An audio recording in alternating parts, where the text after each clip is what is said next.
കസാക്കിസ്ഥാനിലെ അൽമാട്ടിക്ക് സമീപമുള്ള ഷിംബുലാക് പർവ്വതമുകളിലാണ് ഞാനിപ്പോൾ. അതിഗംഭീരമായ ഒരു എന്റർടൈൻമെന്റ് പ്രദേശമാണ് ഇവിടം. വളരെ പ്രൊഫഷണലായി രൂപപ്പെടുത്തിയ ഹിൽ സ്റ്റേഷൻ. നല്ല റെസ്റ്റോറന്റുകളും ഹോട്ടലുകളും റിസോർട്ടുകളും എല്ലാം ചേർന്ന് ടൂറിസ്റ്റുകളെ എല്ലാ തരത്തിലും ആകർഷിക്കുകയാണ് ഇവിടം. ഒരു സ്വിസ് നിലവാരത്തിൽ ഒരുക്കി വെച്ചിരിക്കുകയാണ് എല്ലായിടവും. ഇതിന്റെ ഏറ്റവും മുകളിലുള്ള കൊടുമുടിയുടെ മുകളിൽ സ്കീയിങ്ങിനൊക്കെ പോകുന്ന സ്ഥലത്തേക്ക് ഒരു ചെയർ ലിഫ്റ്റിൽ പോയ ശേഷമാണ് ഞങ്ങൾ ഇവിടെ വീണ്ടും എത്തിയിരിക്കുന്നത്. അങ്ങോട്ട് പോകുമ്പോൾ ഇവിടെ അധികം ആളുകൾ ഉണ്ടായിരുന്നില്ല, കാരണം ഞങ്ങൾ രാവിലെ ആദ്യം തന്നെ എത്തിയിരുന്നു. പക്ഷേ ഇപ്പോൾ ഒരു തിങ്കളാഴ്ചയായിട്ടുകൂടി എന്തുമാത്രം ആളുകളാണ് വന്നിരിക്കുന്നതെന്ന് കാണുക. ഹിൽ സ്റ്റേഷനുകളിൽ എന്ത് ചെയ്യണമെന്നറിയാതെ നമ്മുടെ ടൂറിസം വകുപ്പ് ഇരുട്ടിൽ തപ്പി നിൽക്കുകയാണ്. ശരിക്കും ഇതൊക്കെ മാതൃകകളാക്കുകയാണ് വേണ്ടത്. നമ്മളിത് പറയാത്തതുകൊണ്ടല്ല, നമ്മൾ പറയുന്നത് എന്താണെന്ന് വിഷ്വലൈസ് ചെയ്യാൻ അവർക്ക് കഴിയാറില്ല. എന്നാൽ ഇത്തരം വിഷ്വൽസ് കൊണ്ടുപോയി കാണിച്ചാൽ അവരത് മനസ്സർപ്പിച്ച് കാണുകയുമില്ല. ഇത്തരത്തിലുള്ള സ്ഥലങ്ങൾ നമുക്ക് കേരളത്തിൽ മൂന്നാറിലും വയനാട്ടിലുമൊക്കെ ഉണ്ടാവണം. ഇത്തരത്തിൽ എന്ന് പറഞ്ഞാൽ ഇതിനെ കോപ്പി അടിക്കുകയല്ല, ഇത്തരം ഫെസിലിറ്റികൾ വേണം. അപ്പോഴാണ് അതൊരു കനപ്പെട്ട ടൂറിസം ഡെസ്റ്റിനേഷനാണെന്ന് നോർത്ത് ഇന്ത്യക്കാർക്കും വിദേശികൾക്കും ഒക്കെ തോന്നുക. ഞങ്ങൾ ഇവിടെ നിന്ന് മടങ്ങാൻ തന്നെ തീരുമാനിച്ചു. നിമിഷം പ്രതി ധാരാളം ആളുകൾ വന്നുകൊണ്ടിരിക്കുകയാണ്. ഉച്ചയായപ്പോൾ മടങ്ങുന്നവരുമുണ്ട്. ഓരോ ഗൊണ്ടോളയും വരുമ്പോൾ അതിൽ 4-5 ആളുകൾ വീതം വന്നിറങ്ങിക്കൊണ്ടിരിക്കും. സഞ്ജു എന്റെ കൂടെയുണ്ട്. ഞാൻ ഗൊണ്ടോളയിലേക്ക് കയറി. സഞ്ജുവിന് നല്ല തിരക്കുള്ള ദിവസമാണിന്ന്.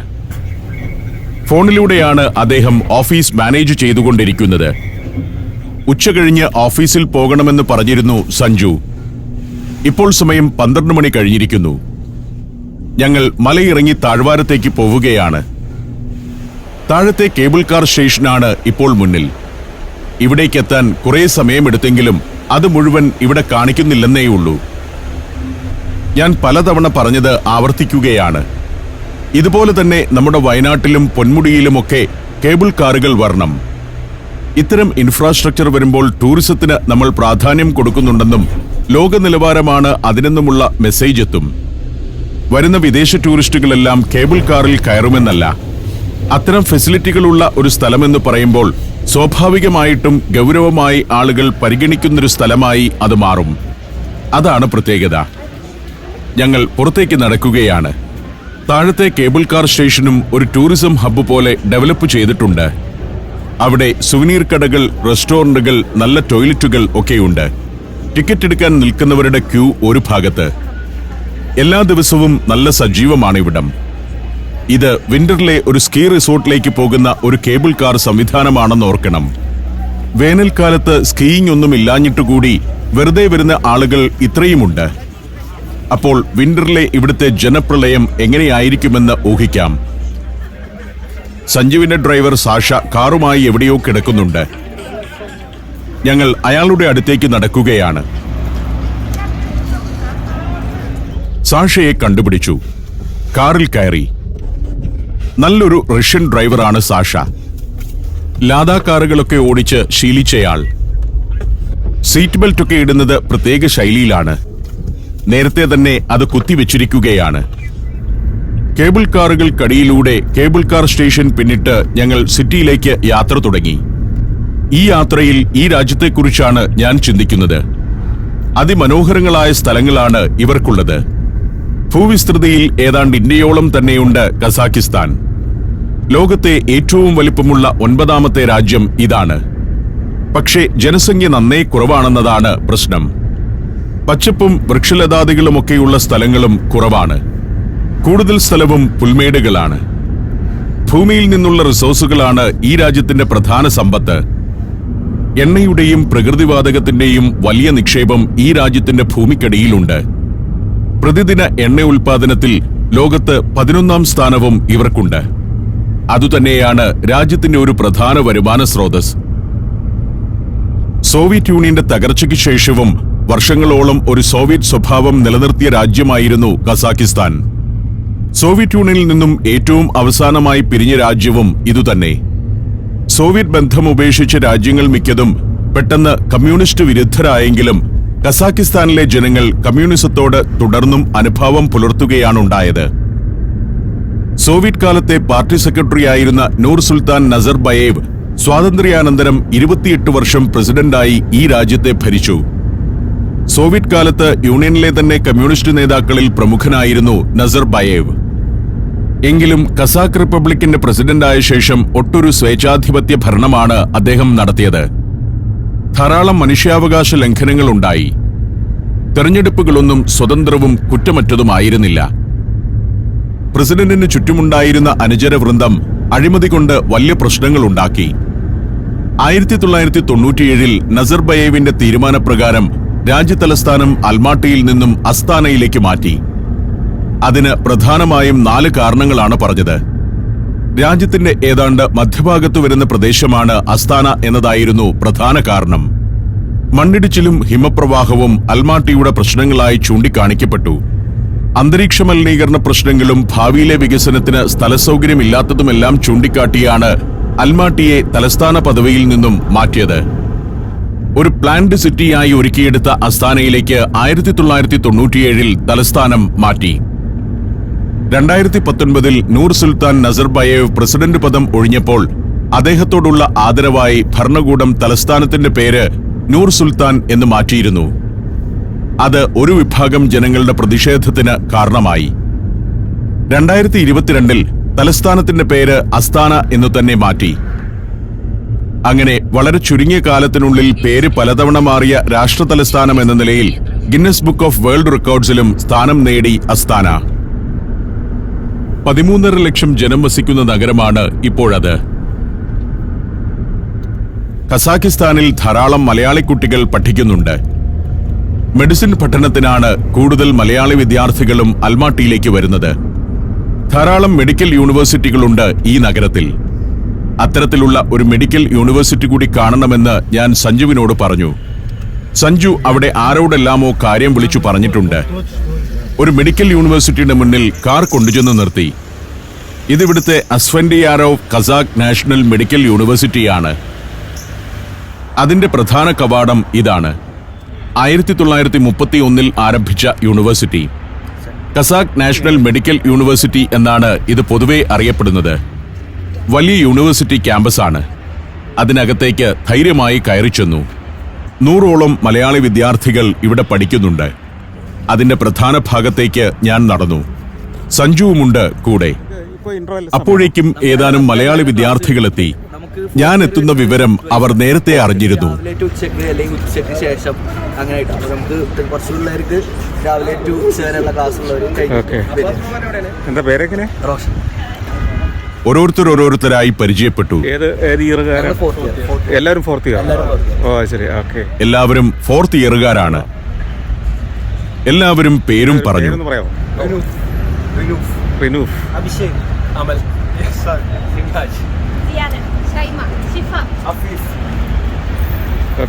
100-ലേറെ മലയാളി കുട്ടികൾ പല ബാച്ചുകളിലായി ഇവിടെയുണ്ട്.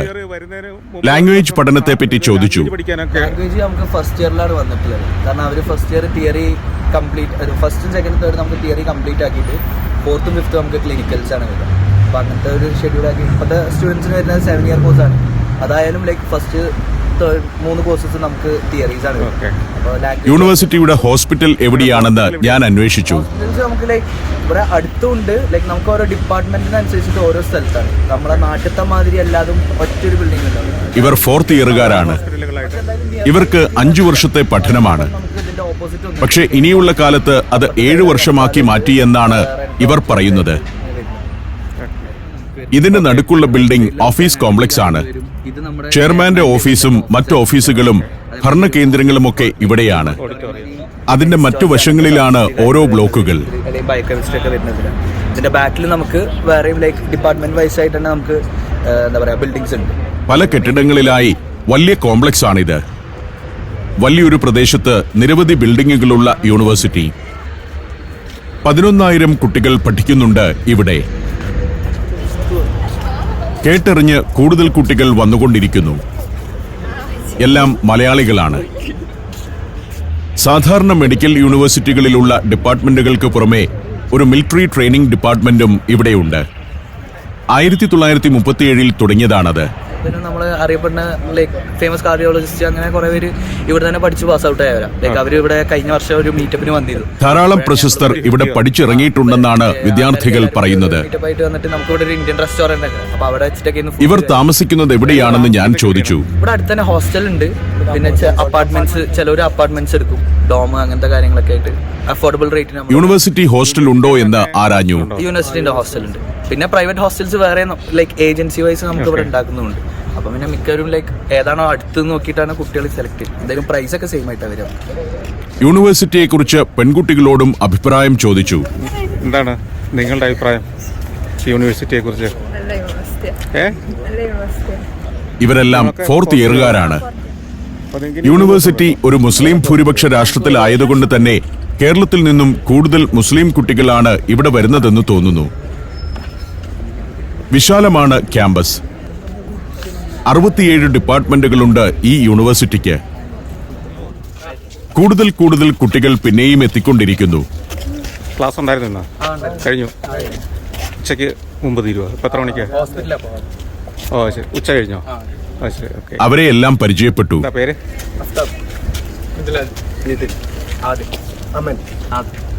ഇന്ത്യയിലെ ഹൈന്ദവ തീർത്ഥാടന കേന്ദ്രങ്ങളിലൂടെയുള്ള സഞ്ചാരം പെൻഡ്രൈവിൽ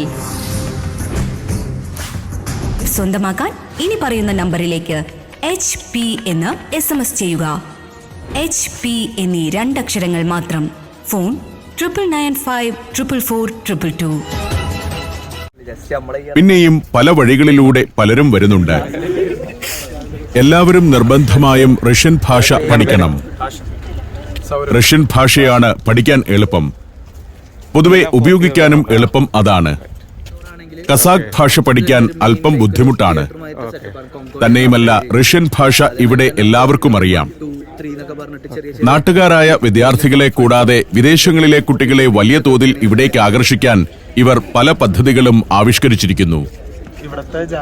ഇവിടുത്തെ ജീവിതത്തെക്കുറിച്ചാണ് ഇവർ പറയുന്നത്. സ്നോഫോൾ ഒക്കെ ഉണ്ടാവാറുണ്ട്. നമുക്കിനിപ്പോ October last November first week ഒക്കെ ആകുമ്പോൾ തുടങ്ങും. ഫോൾ ആൻഡ് ടൈം കഴിഞ്ഞാൽ ഭയങ്കര തണുപ്പും കാര്യങ്ങളും, നമുക്ക് ഇങ്ങനെ നിൽക്കാൻ പറ്റില്ല. തണുപ്പിനെ കുറിച്ചും മഞ്ഞു വീഴ്ചയെ പറ്റിയും അപ്പോൾ ഇവിടെ കഴിഞ്ഞു കൂടുന്നതിനെ പറ്റിയും ഒക്കെ. 3rd ഇയർ വരെ നമുക്ക് രാവിലെ ടു വൈകുന്നേരം വരുന്നുണ്ട്. ബാക്കിയുള്ളവർക്കൊക്കെ ഷിഫ്റ്റ് ആയിട്ടാണ്. ലൈക്ക് ഒന്നെങ്കിൽ രാവിലെ ടു ഉച്ച, അല്ലെങ്കിൽ ഉച്ചക്ക് ടു വൈകുന്നേരം. ഒഴിവു സമയം എങ്ങനെ ചെലവഴിക്കുന്നു എന്ന് ഞാൻ ചോദിച്ചു. പിന്നെ അത് കഴിഞ്ഞിട്ട് കുക്കിങ്ങിലേക്ക് കിടക്കണം. രാത്രിയിലോ? രാത്രിക്കും ഉച്ചക്കേക്കും എല്ലാം കൂടി ഉറക്കമാണോ പ്രധാനം എന്ന് പറഞ്ഞാൽ? കാണാൻ പോകും. എവിടെയൊക്കെ പോവാറ്? ഇവിടെ ട്രക്കിംഗ് സ്പോർട്സ് ആണ് അധികം ഉള്ളത് ഈ ടൈമില്. പിന്നെ ഷിംബുലാക്ക് അങ്ങനത്തെ ഏരിയകളുണ്ട്. അപ്പൊ ശരി, എല്ലാരെയും കണ്ടതിൽ വളരെ സന്തോഷം. ഓക്കെ. വെക്കേഷനെ പറ്റിയും അപ്പോൾ നാട്ടിൽ വരുന്നതിനെ കുറിച്ചും ഇവർ പറയുന്നുണ്ട്. Next June. ഈ വർഷം പോയിരുന്നോ? ഓക്കെ, ശരി. ജൂൺ, ജൂലൈ, ഓഗസ്റ്റോ? ജൂലൈ. അവരോട് യാത്ര പറഞ്ഞു നടന്നു. വളരെ പ്രശസ്തരാണ് അഫൻഡിയാരോവ് കസാഖ് നാഷണൽ യൂണിവേഴ്സിറ്റിയുടെ പൂർവ്വ വിദ്യാർത്ഥികളിൽ പലരും. ഒളിമ്പിക് ചാമ്പ്യന്മാർ വരെ അതിലുണ്ട്. ഈ സമീപത്ത് കാണുന്നതൊക്കെ മറ്റു യൂണിവേഴ്സിറ്റികളും ഹോസ്പിറ്റലുകളും ഒക്കെയാണ്. ഈ യൂണിവേഴ്സിറ്റി ഇരിക്കുന്ന പ്രദേശത്ത് ധാരാളം മറ്റു വിദ്യാഭ്യാസ സ്ഥാപനങ്ങളും നല്ല ഹോസ്പിറ്റലുകളുമെല്ലാമുണ്ട്. കുട്ടികളുടെ ഹോസ്റ്റലുകളും മറ്റ് സ്ഥാപനങ്ങളുമെല്ലാമുള്ള വലിയൊരു എഡ്യൂക്കേഷണൽ പ്രദേശമാണിത്. നമുക്കും ഇത്തരത്തിൽ വിദേശ വിദ്യാർത്ഥികൾക്ക് പഠന സൗകര്യമൊരുക്കുന്ന പ്രൈവറ്റ് യൂണിവേഴ്സിറ്റികളും പ്രൈവറ്റ് മെഡിക്കൽ യൂണിവേഴ്സിറ്റികളുമൊക്കെ വന്നാൽ പല രാജ്യങ്ങളിൽ നിന്നും ധാരാളം വിദ്യാർത്ഥികളെ ആകർഷിക്കാൻ പറ്റും. വിവിധ രാജ്യങ്ങളിൽ നിന്ന് കുട്ടികൾ വന്ന് പഠിക്കുന്ന ഡെസ്റ്റിനേഷനായിട്ട് അങ്ങനെ കേരളത്തെ മാറ്റാവുന്നതാണ്. വിദേശത്തേക്ക് പോകുന്ന നമ്മുടെ കുട്ടികളെ തിരിച്ചു കൊണ്ടുവരാൻ പറ്റിയില്ലെങ്കിലും വിദേശത്തുള്ള കുട്ടികളെ കേരളത്തിലേക്ക് കൊണ്ടുവരാൻ പറ്റും. പ്രൈവറ്റ് യൂണിവേഴ്സിറ്റികൾക്കെതിരെ സമരം നടത്തുമ്പോൾ ആലോചിക്കേണ്ട കാര്യം നമ്മുടെ സാധ്യതകൾ നാം തന്നെ നശിപ്പിക്കുകയാണെന്നതാണ്. സാധ്യതകളെ ഉപയോഗപ്പെടുത്താതെ പണമില്ലെന്ന് നിലവിളിച്ചിട്ട് കാര്യമില്ലല്ലോ. ലോക നിലവാരമുള്ള വിദ്യാഭ്യാസം നൽകുന്നതിലൂടെ നമുക്ക് ലോകത്തിന്റെ വിവിധ ഭാഗങ്ങളിൽ നിന്ന് ധാരാളം വിദ്യാർത്ഥികളെ ആകർഷിക്കാൻ കഴിയും. ഉന്നത വിദ്യാഭ്യാസ രംഗത്ത് അങ്ങനെ വലിയ നേട്ടമുണ്ടാക്കാനുമാകും. കേരളത്തിൽ അതിനുള്ള ഇൻഫ്രാസ്ട്രക്ചറുണ്ട്, പണ്ഡിതന്മാരുമുണ്ട്. യാത്ര തുടരവെ സാഷയുടെ ജീവിതത്തെക്കുറിച്ചറിയാൻ ഞാൻ ചില ചോദ്യങ്ങൾ അദ്ദേഹത്തോട് ചോദിച്ചു. Я машины ремонтировал.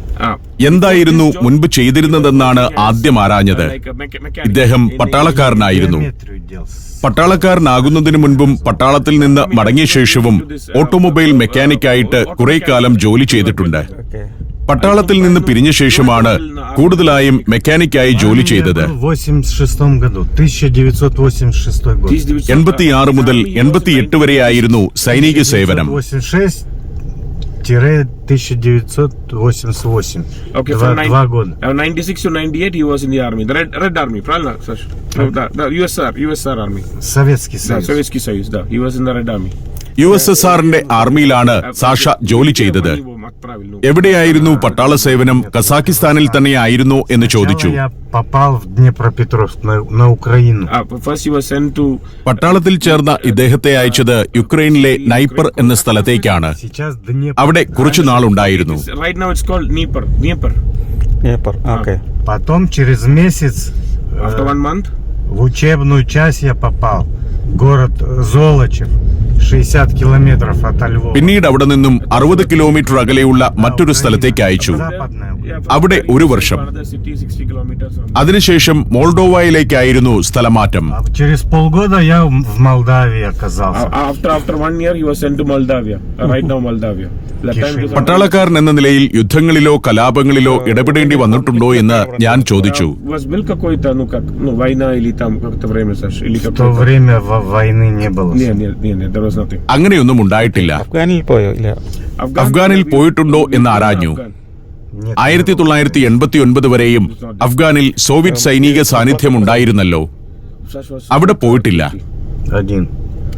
ഒറ്റ ആള് നമ്മളിപ്പോ വർക്ക് ചെയ്യുന്നത്. ഞാൻ സാഷയുടെ കുടുംബത്തെപ്പറ്റി അന്വേഷിച്ചു. Inside sales manager. ഒരു മകനാണുള്ളത്. അദ്ദേഹം സഞ്ജുവിന്റെ കമ്പനിയിൽ സെയിൽസ് മാനേജരായി ജോലി ചെയ്യുകയാണ്. അച്ഛനും മകനും ഒരേ കമ്പനിയിൽ. ഓക്കെ. Я уже с армии пришел через 3 года уже. സാഷ സൈന്യത്തിൽ നിന്നും പിരിഞ്ഞ് 3 വർഷം കഴിഞ്ഞപ്പോഴേക്കും കസാക്കിസ്ഥാൻ സ്വതന്ത്രമായി. He was still 88 in the army. Soviet Union ഇല്ലാതെയുമായി. സോവിയറ്റ് കാലമാണോ അതിനുശേഷമുള്ള കാലമാണോ സാഷയ്ക്ക് കൂടുതൽ ഇഷ്ടമെന്ന് അന്വേഷിച്ചു. Now it's about Soviets. രണ്ടും നല്ലതാണെന്നാണ് മറുപടി. Или вот, настоящее время. Ну и там хорошо было, и здесь тоже неплохо. He's saying like there also it was good and... അന്ന് സോഷ്യൽ സെക്യൂരിറ്റി ഉണ്ടായിരുന്നു.